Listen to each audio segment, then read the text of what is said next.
Welcome, everybody, to Connecting the Universe. I'm author and researcher Mike Ricksecker, back at you with another interactive class out of the secret library of the Connected Universe. And yes, Tom, I saw your comment. It has been a little while since we've done a live one. I've done a few uploads here of some stuff out of the archives of the secret library of the Connected Universe. And last week, we just skipped altogether. It's the new book. That is coming out at the end of this month, Portals to the Stars, and it's been a lot of work. Like I've been dedicating pretty much all of my time to making sure that gets out the door, not just in a timely fashion, but in a high quality fashion as well. So that's essentially been my night and day almost every day. So without further ado, let's get into tonight's topic. So tonight's topic, basically strange phenomena out in the wilderness. So we're going to do our best here with this particular show, this particular episode, because again, my concentration has been on the new book. So there are some things I was trying to cobble together this evening for like video clips. And my gosh, it was just taking forever to render, because I was trying to give you guys a clip out of the shadow dimension. So we're going to do like a screen share for that, and hopefully, fingers crossed, that will work. And so I have a bunch of links down in the description below. Check out the new blog article in which I feature some of this, which was, what was it, Mysterious Lights in the Woods. So that's connecteduniverse.substack.com. And then I have the Shadow Dimension link down there as well, running Tubi, Roku channel, all of that. Those listening to the podcast version of this later, please join us every Wednesday night, 8 o'clock p.m. Eastern Time, connecteduniverseportal.com, where you get to partake in the class and ask your questions and all those wonderful things. And also the Connected Universe has all kinds of materials back behind the scenes. It has, admittedly, has been a little bit slow late because, my concentration has been on the book, but those that have been following along through the Connected Universe portal have been getting sneak peeks and these things to the book material. So, all right. I see a lot of people that are already down there in the chat. So like I mentioned, Tom is there on the Connected Universe portal side. Karen's in the house. There's Scarlett. Great to see you. Helen Espinoza is with us tonight. There's Sarah Youssef. Wonderful to see you. Brandy, long time no see. Great to see you down there as well. Michelle Brandenburg is with us this evening. Wonderful to see everybody. Okay. So where I wanted to start this evening was really with that blog article that I posted there the other day, The Mysterious Lights in the Woods. So we are going to start, and Tom, I know you've been there. We're going to start at the Hinsdale House in New York. Been there a couple times now, but really fascinating what had happened. So I was invited on a paranormal investigation there about 5 years ago, September 25th, 2019. So like just before pandemic time. And there with Megan Talbert. We were meeting up with a bigger group the following day we were basically doing like a tour of 3 different days throughout the New York area of some different places to investigate. And first stop was Hinsdale. And we had, really, I did all my typical stuff. So, went around, got my, my footage of the location, got some drone footage, all of this wonderful stuff. All this is going to be featured in the second part of the Shadow Dimension, which is going to be a 90-minute film. The Shadow Dimension Beyond the Shadows is what's that going to be. Originally, I was going to do a whole second season to the Shadow Dimension, and just with the way things have changed here over the last few years, like, all right, we're going to do that 90-minute film as a follow-up for the Shadow Dimension. And so I've previewed a couple clips out of that before. But this particular evening, what had happened was we went back out into the woods and we were investigating back there. And we kept seeing in the, so to give you an idea of the woods. So there's this set of stairs that goes. He basically Dan Class, the homeowner, cut these stairs into the hill, goes all the way back up into the woods, made it a little bit easier trek. There's the offering tree that people put all kinds of offerings there for the spirits of the woods. And then the property doesn't go too much further beyond that, and you hit the neighbor's property. But we were back there up by the offering tree, the one or that evening, so right around this area, and in the woods. So imagine it's dark, and it's in the woods there off to the right and far back, and we kept seeing this ball of light kind of dancing through the trees. And it was blue. It was about the size, it was large, about the size of a basketball.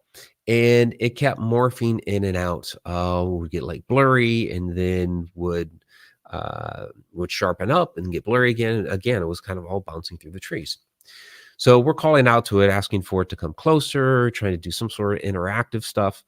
It wasn't really getting any closer. And again, it was on somebody else's property, so we didn't want to trespass. Dan's had some periodic issues with the neighbors. Apparently they don't care for or appreciate the paranormal research center down the hill from their house. So yeah, we didn't want to cause Dan any problems with the neighbors, so we weren't going to trespass. So I had some comments there on the video that I posted. Well, flawed investigation, and should have gone back there to to go check it out. And this is what was it, flawed ghost hunting or whatever the heck it was. It's really idiotic. And it's like, well, we're not going to trespass on the property. Dan's had enough problems with the neighbors without us going up in there, getting caught on their property. For what I understand, the woman back there can get pretty peeved. We don't want the cops called on us. We're trying to be respectful to Dan running basically a business there, right? So we were limited as far as what we could do. And after a time, we decided, well, we can't get the thing to come down to us. So okay, we'll go down. We'll go down the hill. We can't specifically determine what it is, except this bouncing blue light through the trees. All right. So we go down to the house to investigate, and we investigated for a while. The house was actually kind of quiet that evening. So then we decided to take a break, and Dan keeps a nice bonfire there in the backyard. There's a nice fire pit, so we're just hanging out for a little while. Got a nice fire going, kind of chilling out, just kind of catching up because we hadn't seen each other for a long time. And all of a sudden, like trickling down from the woods were these little blue lights.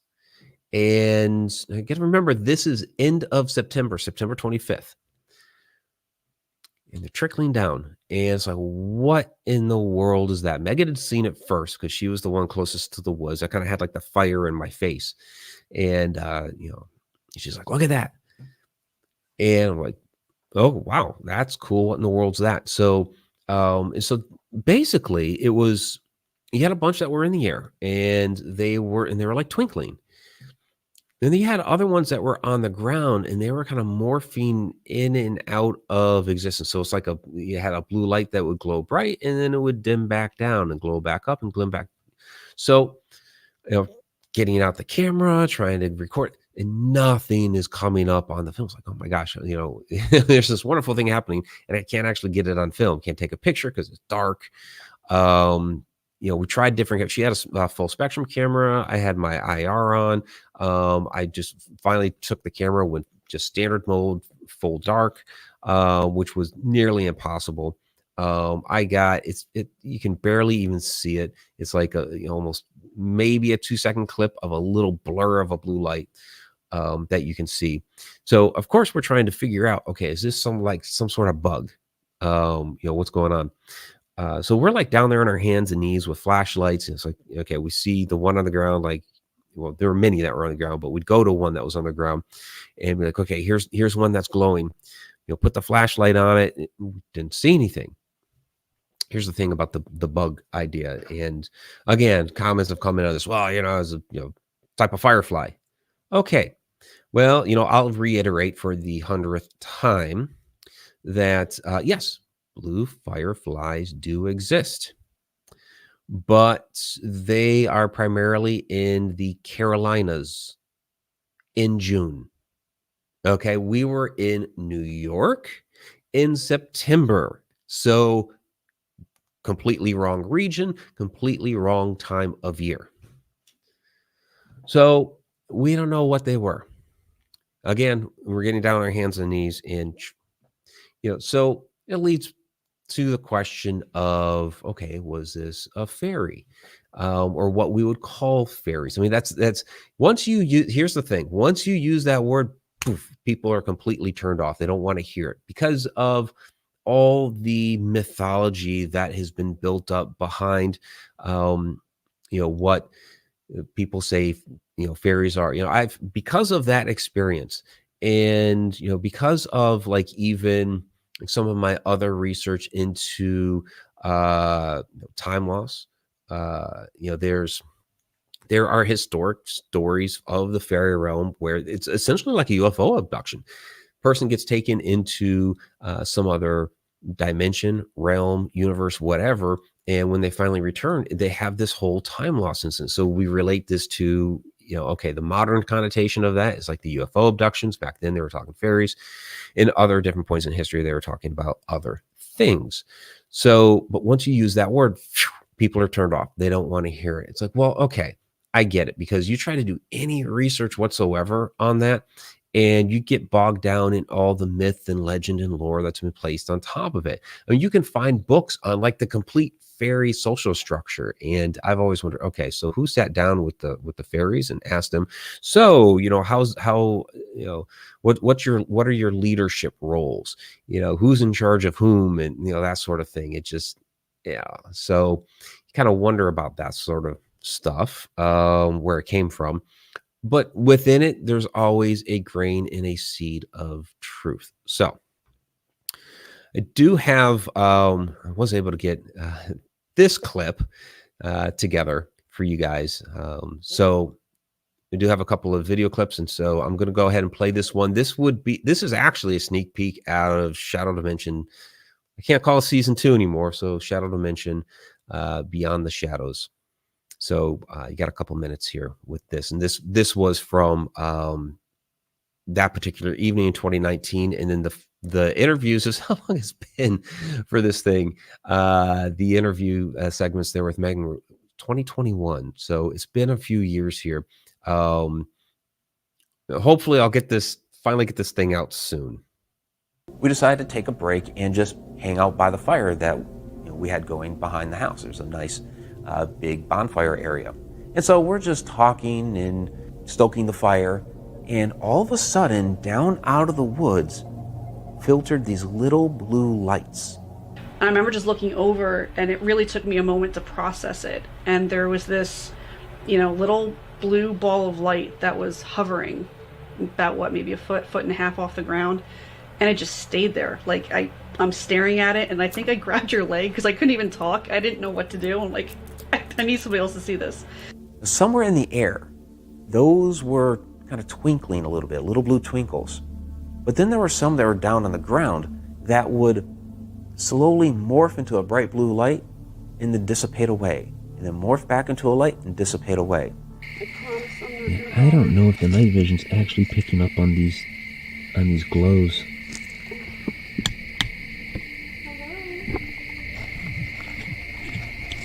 I know we might seem really big to you, but we're not here to harm you. Yeah, we're trying to be careful. Oh, right here. I see it. Hi. Hi. There's 2. They were different in that some of them were just a constant bright blue light, and I mean like a bright blue light, like something you would see on the end of like an e-cigarette or something. It was like that bright, fluorescent, electric blue light. And I remember getting up close to them, as close as I thought I could on the ground. I mean, it felt like we were about like that far away because you could see them. So the fact that they were kind of dimming in and out sometimes, some of them stayed really strong, some of them flickered and then were gone.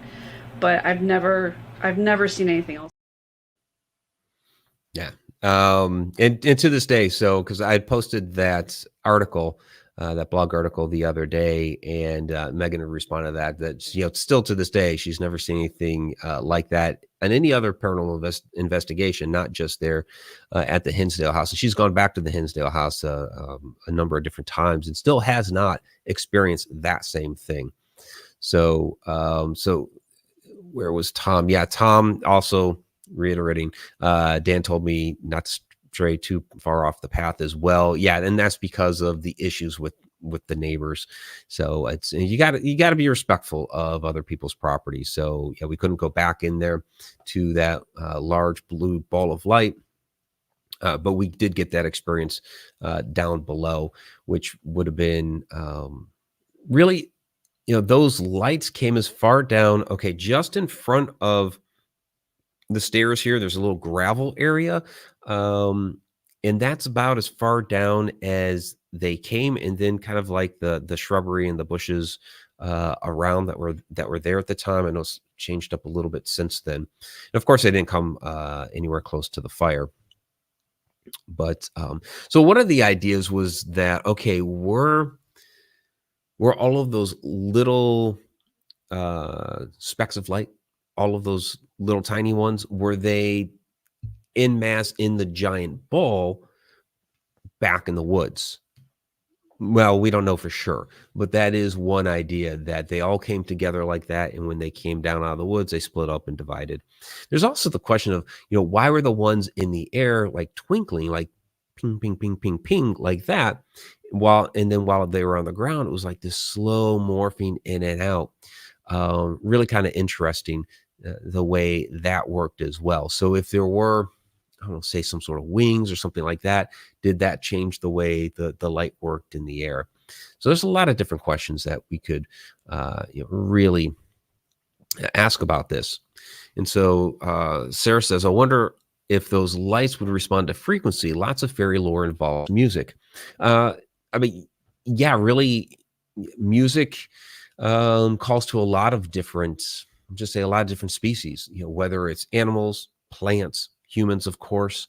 What is interesting, and in the shadow dimension beyond the shadows, and again, there's a link down below, a couple links actually, to Tubi and Roku for the first series. For Shadow Dimension Beyond the Shadows, I do have a segment there in Hinsdale where going back into the woods or from the house toward the woods with a set of dowsing rods. And I performed this a number of different times. Now, leading up to this, I had a psychic medium that was with us there in April 2021. And before I even did anything with the dowsing rods, she'd gotten to that point, basically, again, right in front of this path, that gravel area.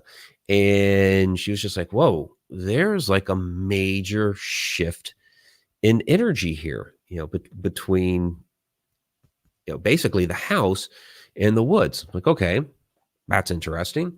So a little bit later, went back there with, because we walked up into the woods and stuff, went back with the dowsing rods and holding the rods out as I'm walking from the house, and they're straight the whole while until getting to that path, and all of a sudden, boom, they did a 180-degree turn, back toward the house. So, imagine I'm holding them straight out like that, and then all of a sudden, whoosh, they're pointing straight behind me.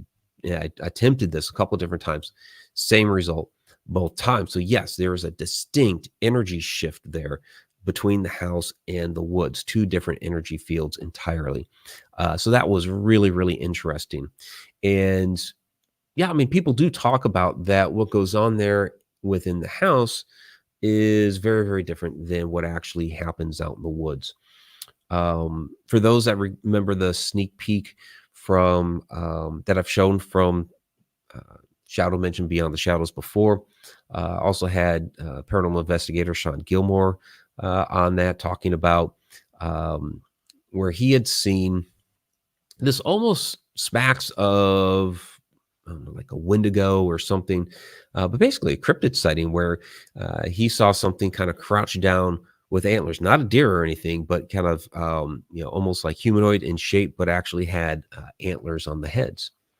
So we're going to kind of talk about a couple different things here. We're going to get into some cryptid in the woods things. I do want to stay on the ball of light here for just a moment, because it's if we're going to say fairies or this type of, is it some sort of elemental or something like this? Possibly. So I want to talk about, I have not talked about this one for a while, but the Goldenrod Showboat is really, really, it's sad what ended up happening with this. So this was a really historic showboat, was preeminent on the Mississippi River right in St. Louis for decades. And right here, it's abandoned and beaten up, and it's sad what ended up happening to it. And a few years ago, it actually arson fire burned. They tried to say some kids shot some fireworks off at it, but there was such a contention between varying parties, those who ran the showboat and those who actually owned. You see it next to this land. It was actually docked next to the land, but basically those who owned the dock and the land. And it's like, yeah, arson fire. In any case, great historic showboat. Investigated on there many, many times, but the one that we thought it was going to be the last investigation ever. So we had held an event that evening, had many people out at that event. Our good friend who's passed away now, Coyote Chris Sutton, was there, and he actually did, because it's a stage. This is a historic photo back in the day where they're set up for a play there on the stage. And, they would do melodramas and things like this back in the 20s and 30s. And even, when the Gateway Arch was built in St. Louis, it was basically parked right there. And so he did the Cowardly Lion from Wizard of Oz. So I have a nice clip of his performance that he did on there, basically to try to, using himself and using the music and his singing performance as like a trigger object. Wonderful idea. So like Sarah, you're talking about using music. And it was really, though, after most everybody had left, and there were only 3 of us there, we were in the showroom. And this is basically what it looked like by then. And you look basically like right in the middle of the floor there. Now, because this was the last event for the season, all the windows had boarded up. That's essentially what they were doing earlier in the day, was, taking a bunch of plywood, hammering that up to the windows. And so all of these, you can kind of see some open windows and things like that all would have been opened up, or that would have all been closed up, except for in the very, very back there, the lobby doors would have been open, and they were. So the 3 of us are sitting there, me and 2 women, and I was standing actually, and they were sitting on the ground. And all of a sudden, as we're just talking, I see this ball of light just kind of whoosh in between them. Like, whoa, what was that? And at first, I didn't really pay it any mind. Just kept talking. And then all of a sudden, I saw on the ground next to the one, this bar of light. I'm like, the heck did that come from? All the windows are boarded up. So I walk around, and I'm kind of standing there looking, trying to figure out, waving my hand past to try to break wherever a stream of light would be coming from, but I can't, because essentially it was on the ground. The source of light was on the ground. And then I didn't know that at first, so, trying to figure out what it was. And all of a sudden I see like this waving of this, bar of light that's on the ground, and it's gone. It's like, what the heck was that? And the women are looking up at me like, Mike, what are you doing? And I was like, would you see that bar of light on the ground? They're like, no, we were looking at each other, talking to each other. Okay. And then all of a sudden around the one, I saw that yellow ball of light again, just, dart around her on the ground. Did you see that? And it was like, it just went right around you. I was like, no, I was looking up at you, talking to you. Okay. They're thinking I'm crazy here. But then a moment later, all of a sudden, that translucent yellow ball is like boing, boing, boing, all across the interior of the showroom, like up by the ceiling, around the boxes, all of that stuff. Unfortunately, our batteries were drained on our video cameras at that point because we'd been using them for the investigation the whole night. So we didn't get anything on video of it. I have an audio clip of us, basically talking about it, talking to it as it's bouncing around and all that before it just whoosh right out the front lobby doors. And that went on for about 4 or 5 minutes. I tried to hunt down that audio clip.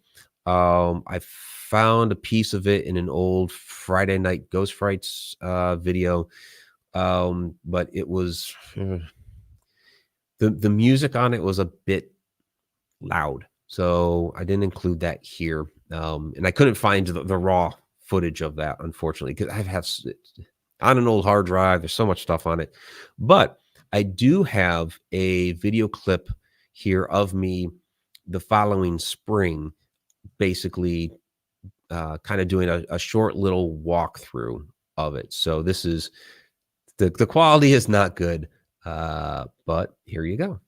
So you're there. Tara would have been here. Yeah. I was standing in the middle here, and we were all looking out there toward the lobby. Now, the first time I saw any sort of ball of light, it whooshed down real quick right there. And then, here, I'm going to hold this. And so what I first saw after that was that little bar light on the floor here. Now, my flashlight was pointing out that way, straight out to the lobby. It was on the floor. But that little bar light was angled this way, like right here. And it was short, I don't know, about 3 inches long, slightly V-shaped. And then it wavered. And I was like standing here, pointing, trying to figure out, if I could break a beam of light. And it wavered and went away. And then, like a minute later, I saw it whoosh around you. You're sitting there, whooshed around you. And you guys still didn't see it. And then it was boing, boing, boing in the air, all over the place. And you guys were seeing it. And the last time I saw it, it whooshed between the two of you and out toward the lobby area. Highly technical term there, by the way. Boing, boing, boing. Yeah, so not very good quality there, because it was still, most of the boat was still boarded up. It was like the when they were just opening it up that following spring, so it was very dark in there at the time. And there's Andrew Cox, Andrew and his Gnomes Trucking Express. Yeah, he's been on the Goldenrod. He remembers. Michelle saying she does believe in elementals. Yeah, and Sharon Lane, great to see you. Great to see you in the house tonight. DKL, small green entity, showed itself near a campfire years ago. It's something about the woods. Yeah, there's definitely something about the woods. You could say there's an energy out there. It's a place where things can hide. There's definitely a mystique about the woods. You're really, really fascinating. So, and Michelle's saying maybe they trusted you and flickered so you could experience them. Maybe. It's kind of interesting. So that story with back at Hinsdale House, that story with Megan's a little bit incomplete there, because there was a moment where, stuff is coming down, and I had left my big camera back in the house. So I went in to go get the camera, and when I came back out, Megan was like, "Oh, it seems like they've gone away." It's like, "Oh, are you kidding me?" I went back into the house to get the camera, and then all of a sudden they're gone. But then it was like 2 minutes later, all of a sudden there they were again. So, Megan has said, I think it's something about you. They're attracted to your energy or something. So yeah, it might have been them coming down, just saying hello. See, Sylvain is in the house. Great to see you, buddy. All right.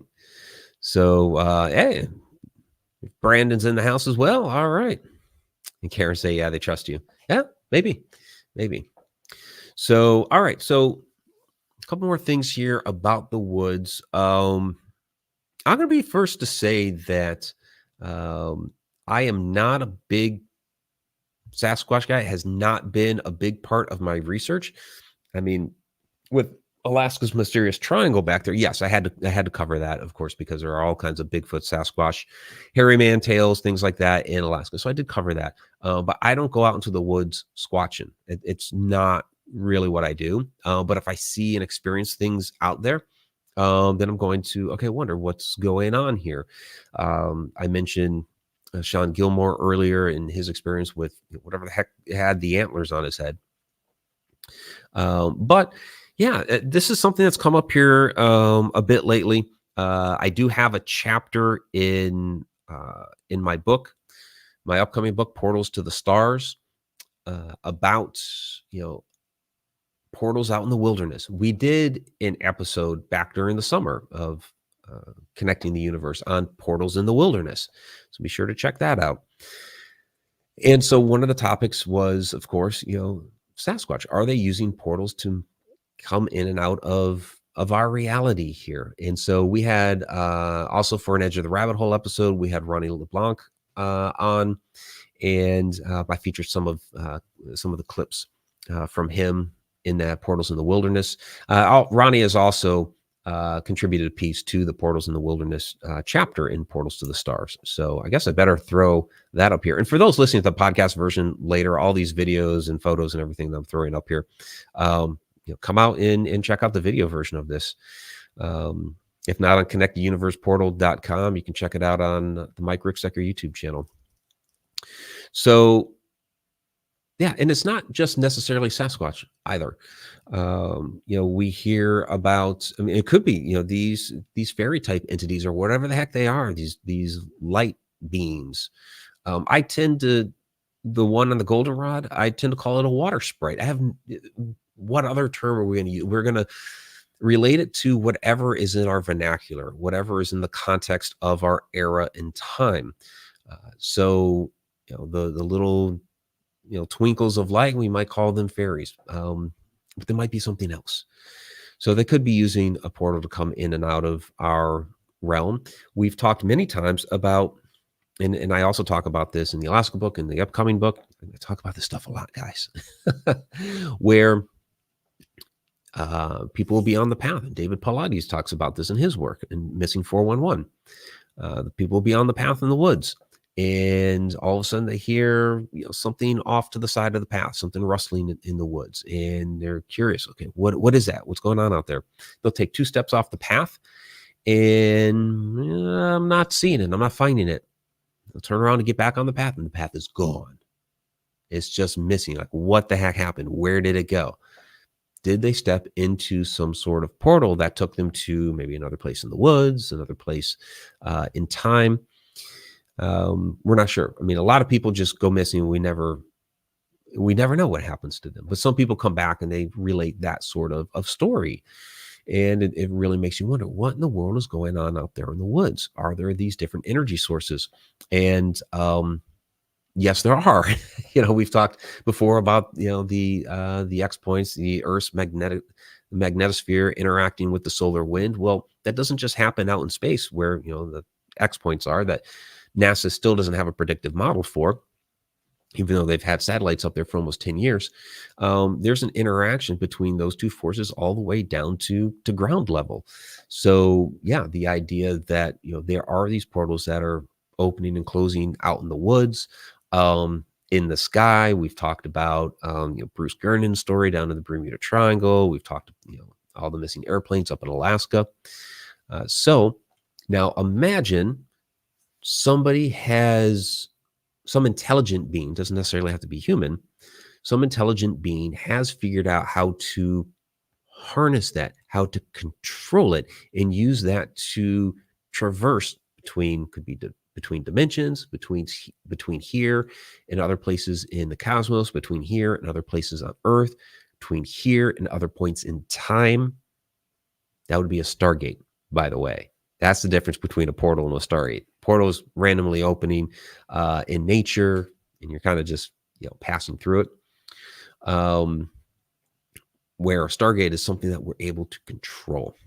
And so, yeah, that could very well be what's going on with these guys, with the Sasquatch. That they very well could have figured out how to harness that and are using it to move in and out of our existence. So that is a theory. There are others when it comes to Sasquatch. It's interesting because there's like two different communities going on with that. One now that's saying, well, I believe these are more interdimensional in nature, and others that are saying they're just a rare species, a rare mammal that's out there in the wilderness, and we only see them every once in a while, and they're able to hide themselves really well. They would know where all the secret spots in the woods are, and this sort of thing. And I'm not averse to that either. We've talked like the woolly mammoths. If there are a handful of woolly mammoths that still exist, because there are remote areas of Alaska that we haven't mapped. We don't go out there. It's really, really remote, that they actually could be hiding. So we covered that in the Alaska Triangle television show. So the same thing could be true of the Sasquatch as well. So personally, I don't really take a stance on that. I could say I'm open to both ideas. I mean, both ideas could simultaneously be true. So I'm open to that as well. So check a couple comments here. And Karen saying Hallmark has a show where the pond is a portal and the sun went back in time. Yeah, there's a lot of different shows and movies and books and things like that. Stephen King had the one, was it 1963? It was the one where basically it was he had written the story first, but basically the show was James Franco. What was it, in Massachusetts? This guy shows him basically the portal in his shop, and he's able to step through and go back in time, and he tries to prevent the Kennedy assassination by going back in time by stepping through the portal. So yeah, and that was interesting. And Sharon says, Mike, I saw you today, a rerun episode of Fright Club discussing shadow people. Well, thank you. We're actually going to talk shadow people here in just a moment. I like Sarah here. I only go squatching for 5-star hotels. Nice. That's great. Brandon, I live in Oregon, Bigfoot country. That phenomenon is not on my radar either. Odd for me, being interested in all things paranormal makes me laugh. Yeah, I mean, I'm completely open to it. There are definitely things out there, and again, I have a pretty sizable piece on that in my upcoming book, Portals to the Stars. So I cover a lot of different things. We talked the Hoia Baciu forest here a few weeks back, and that was also my article in Eerie Expeditions magazine. So I don't think I have the link here for the magazine on this show. I'll have to add it, but I know it was on the last one. So check that out. It's I mean, really, it's supposed to be one of the most haunted forests in the world, and that's another one where I believe that it has to do with the energy under the earth. So you have that clearing that's there where nothing grows, and then you have all these like strange disappearances, all kinds of paranormal activity going out in the woods. The time slip with the little 5-year-old girl, all of this different phenomena. And I really think it comes down to what's under the earth there. What is preventing that clearing from growing anything? Why are people experiencing so much strange activity out there? Personally, I believe it's a meteorite, ancient meteorite that's under the ground. Because when we talk about that earth energy and hotspots on the earth, triangle areas, all of that has to do with the energy of the earth rising up, interacting with different metals and minerals, and creating these localized electromagnetic fields, which create all of this different activity. So that's essentially what I think of the Hoia Baciu Forest as well. But a lot of strange things happen out there. Okay. So Sharon that mentioned shadow people earlier. Okay. So we're going to attempt this because I was unable to drove me nuts. Could not get the clip rendered in time for the show. It just Premiere was being a pain for whatever reason.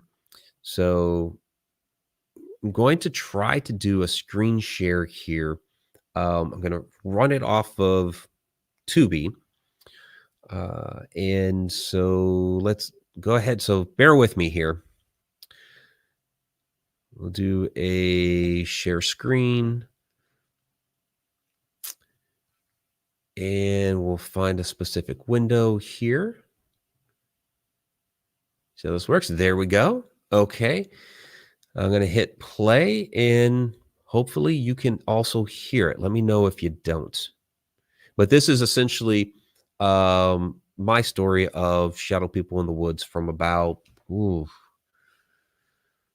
want to say this was about 10 years ago. Wow, it's been that long.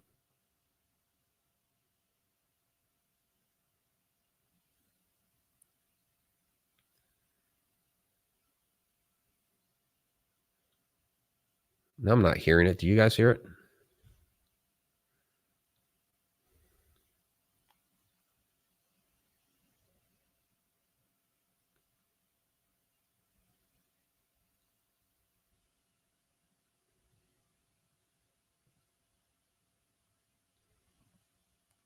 Okay, so you can't hear it. Well, okay. That's unfortunate. Darn it. So what are we gonna do here? I don't know if there's a way to force that. Let me take a look here real quick. Okay, stop the screen. Let's try it again. Try one more time. Good computer, 2 monitors. Look for share audio checkbox next to window. Okay. So we'll try this again. I don't see a share audio checkbox though. All right, one more time. If it doesn't work, then we'll give up on it and I'll just tell the story. Yeah, I see full screen layout. I'm not seeing share audio. Huh. Well, okay. I'm just gonna have to tell the story. Sorry, guys. But you can always check it out. Tubi TV, Roku channel, other places. Shadow Dimension. That's in the middle of season 1, episode 1, about 20 minutes in. So essentially, what the story is. This is out in Salisbury, Maryland at the time. I had gone down there. I was living in Maryland at the time. And I was down there to talk a friend off the ledge. She was in a bad spot. She had gone down to her childhood home, which was an abandoned house at the time, set her SUV in the backyard. And so I drove down there, parked in the driveway, walked back there, got in the SUV, and we're talking. And as we are talking, I started noticing through the side mirror that in the woods in the backyard, there were these little short shadow people that were coming up to the trunks of the trees. And I'm looking, I'm talking, looking and talking. And all of a sudden she notices that that I had seen something. She's like, you see something out there, don't you? And she had been involved a bit in the paranormal, so it wasn't too abnormal. And I was like, yeah. And I described to her what I had seen. And just kind of keeping an eye on it because we continued talking. But then I saw one come up to the back of her car. And now people have asked me many times over the years, what's the scariest thing you've ever experienced, when you've gone out on these investigations? And it's like, I've never really gotten scared on a paranormal investigation. Usually when something starts happening, I go toward it. I want to find out what's going on. I'm curious, that sort of thing. And I had, some scary experiences when I was a kid. I mean, one specifically that was really scary. But as an adult, being a paranormal investigator, nothing that's really spooked me. This particular incident, because we weren't in that mode of being on a paranormal investigation, that wasn't what we were there for.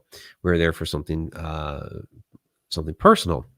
And so it was getting a bit on edge, especially when the thing came up to the back of the SUV. So I was like, you know, I think we should probably get out of here. We should probably go. And she was like, okay, fine. Let's meet at, it's like the corner gas station about a mile away or whatever it was. And so we agreed to meet there. I'd get out and go to my car. So I get out of hers and I'm kind of looking around, and all those short shadow people are still back there by the trees. There's like a bunch of them, probably at least a dozen. They're all just kind of back there. And looking behind the car, because I saw that one come out, didn't see one there. And I start walking back to my car, but all the while I'm kind of like looking back at the woods. I'm walking toward my car, looking back at the woods, still seeing the short shadow people there. But then I noticed in the treetops, there was like this white, silky, I call it like a living spider web, because it was just white and silky and slinking through the treetops. And it was like, what the heck is that? And it was like, okay, in the car, let's go. Really, really interesting, really, really bizarre. I've dealt with a lot of different types of shadow beings and shadow entities over the years. Between like one that was very solid in mass, interactive with me when I was 8 years old. Another one when I was 13 that was, very translucent in nature, and he would just dart away anytime you'd see him. And I started calling him Tom, like Peeping Tom. Then in paranormal investigations, I've seen a lot of different types of shadows. I mostly see shadows, and again, I believe that comes down to our own personal resonance, because everybody resonates between about 9 to 16 hertz. And so, it depends on how we're resonating with these other energies that are around us.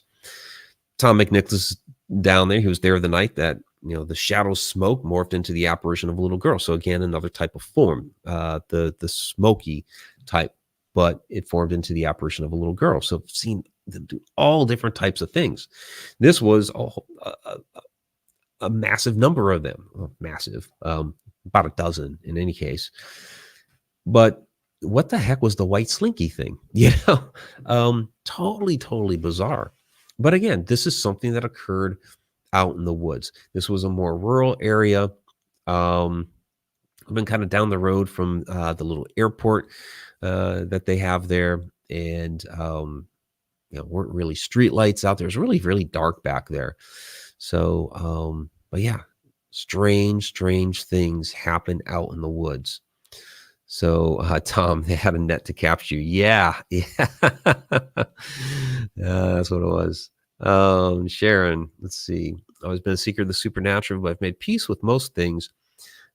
Don't have a definitive answer. The journey is in the fun. Yeah, and see, that's the thing, is like,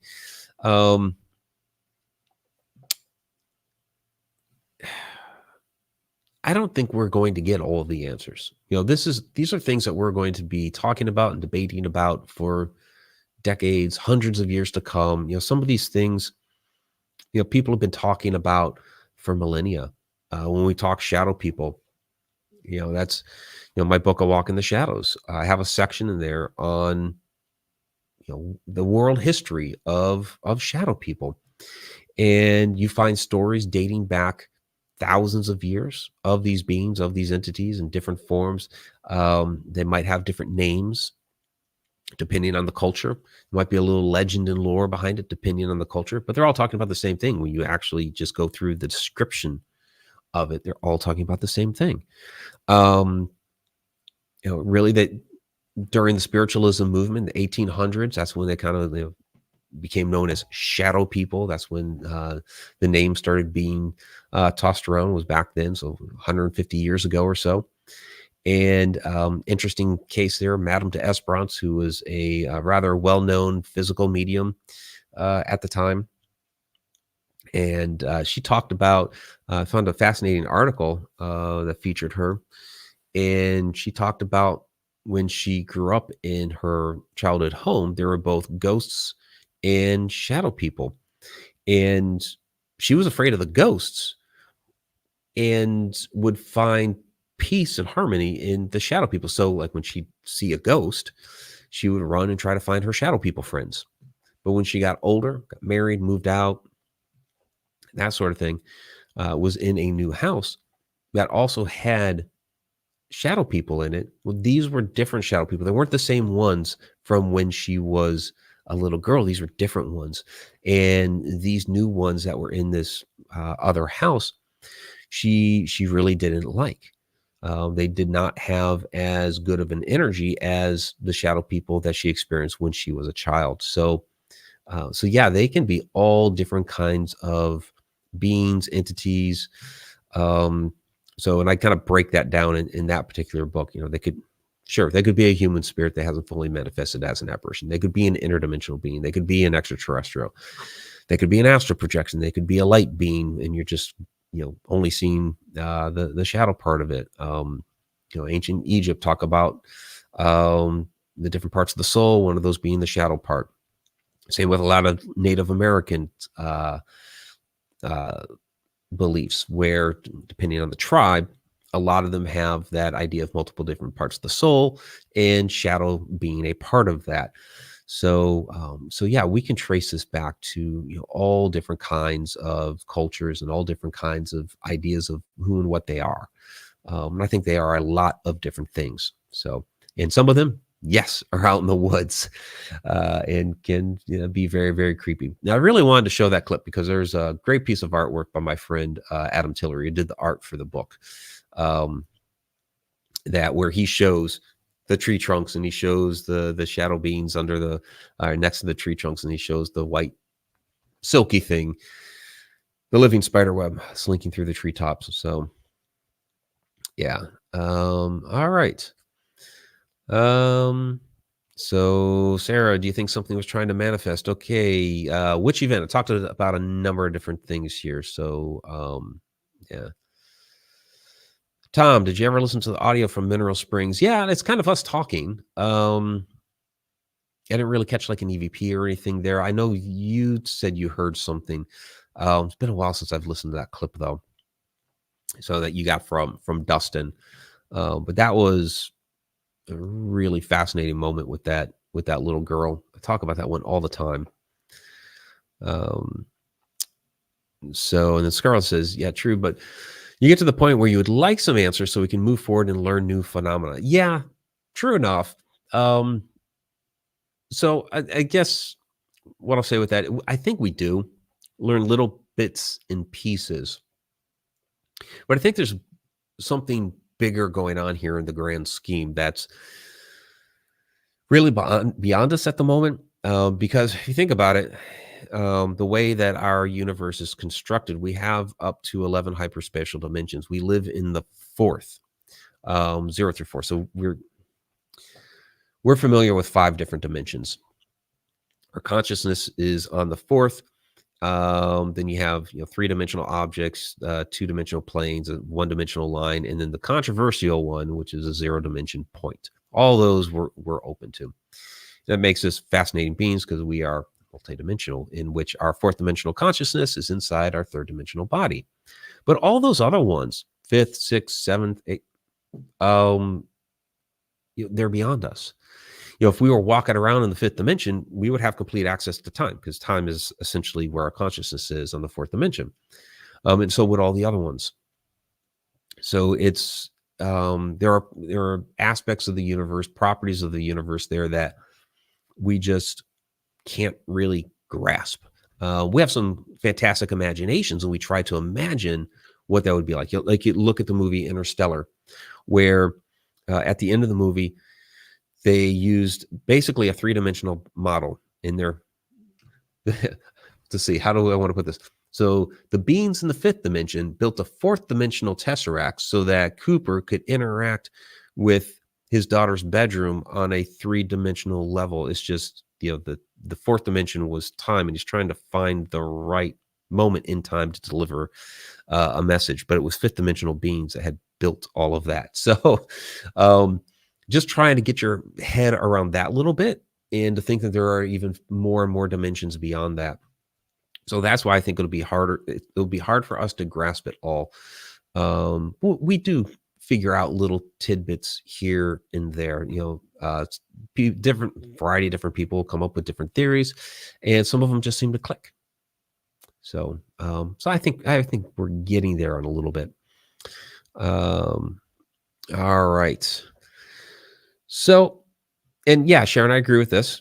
I think sharing information increases our perspective, and that's growth. It is. When we share the different ideas and we get into these different conversations, that camaraderie, that sharing of information, can bring about some different revelations for sure. And so Sarah's saying the slinky sky thing. Okay, was that something trying to manifest? Maybe. No idea what it might have been. But yeah, it could have been something out there, something bigger, something moving into the space. But I would have no idea, because at that point it was like, yeah, we're getting out of here. All right. And Mr. Cumin, I hope Sasquatch never opens a portal to our bedrooms. You never know. Maybe he does. So on that note, we'll go ahead and wrap this one up. Really wish I could have gotten you guys that video clip, but really it was a sneak peek from the first season of Shadow Dimension, which again, it's running now, Tubi TV, Roku channel, and all that. So I do have links down in the description for all that. Those that are listening to the podcast version of this later, please join us every Wednesday night, 8:00 p.m. Eastern time. Next week, I will probably do another recorded upload out of the Secret Library archive. So those ones that I'm uploading like that have never been public before. They are out of the archive from a couple of years ago, out of the Secret Library, that only the portal members have had access to. But it's a little treat that I'm providing for the public right now as I work through the final stages of this book, which is supposed to be out at the end of this month. It's just been a lot of work to get there. So, and that will be, let me show one more time. Keep on the lookout for this Portals to the Stars, which I also have my Portals to the Stars event, Rahway, New Jersey, November 9th. So that's a month from today. Anybody out there in that area, come join us. You can get the link there on my website, MikeRicksecker.com. And just go to the events and tours page, and you can find the information for it there. I would love to have any and all of you out there for that. So that will be a deep dive into the new book. It'll be the first place where you can get copies of the new book, November 9th, which is a Saturday. So come join us. All right, everybody, that will do it for this evening. And some final goodbyes down in there. So those that are members of the Connected Universe portal, you time travelers, you stay with us, because we will go to the after show. Everybody else, have a great evening. Till next time, time really exists.